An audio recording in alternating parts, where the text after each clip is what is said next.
DJ Inno music. Tell him we dead. Inno. Yo, DJ Inno. Your mad family we back again. DJ Ket wake Nrukuti Ndouraya. Riddim man wanze nyaya ukandisize ndokutwara shaya because Ndouraya. Musafe manditraya kwankufio ndo itave kupaya ini Ndouraya. Uri kunzwa mzaya munhu wababa vapindira saka chachaya. Okay, ndasiya vese vachisaya ndavaisa mukatisa magaya because Ndouraya. Ini ndoita medha saka usandiseze wandiona kakasteda. Ndoita kurova nemahedha vese ndinovadhedha ndosiya vachibhidha.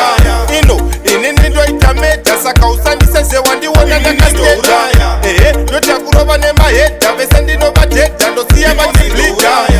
Chimasta mino regula aupenyu injuka saka nregambula rasta kwandabva kure ndichistragula ndichishingirira zvinake selula batbodisa vadhibhanderi chidhedhula ndomedza zvemaridhimu faninga dhrakula mana thriller ase korona ndirikila saka ndotaura zvandafila because Ndouraya. Inini ndoita medha saka usandiseze wandiona kakastedha. Ndoita kurova nemahedha vese ndinovadhedha ndosiya vachibhidha. Inno inini ndoita medha saka usandiseze wandiona kakastedha.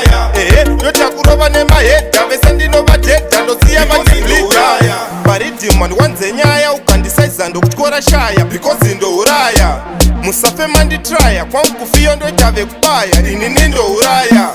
Uri kunzwa mzaya munhu wababa vapindira saka chachaya. Okay, ndasiya vese vachisaya ndavaisa mukatisa magaya because Ndouraya. Inini ndoita medha saka usandiseze wandiona kakastedha. Ndoita kurova nemahedha vese ndinovadhedha ndosiya vachibhidha. Inno inini ndoita medha saka usandiseze wandiona kakastedha. Ndoita kurova nemahedha vese ndinovadhedha ndosiya vachibhidha. Chimasta mino regula aupenyu injuka saka nregambula rasta kwandabva kure ndichistragula ndichishingirira zvinake selula batbodisa vadhibhanderi chidhedhula ndomedza zvemaridhimu faninga dhrakula mana thriller ase korona ndirikila saka ndotaura zvandafila because Ndouraya. Inini ndoita medha saka usandiseze wandiona kakastedha. Ndoita kurova nemahedha vese ndinovadhedha ndosiya vachibhidha. Inno inini ndoita medha saka usandiseze wandiona kakastedha. Ndoita kurova nemahedha vese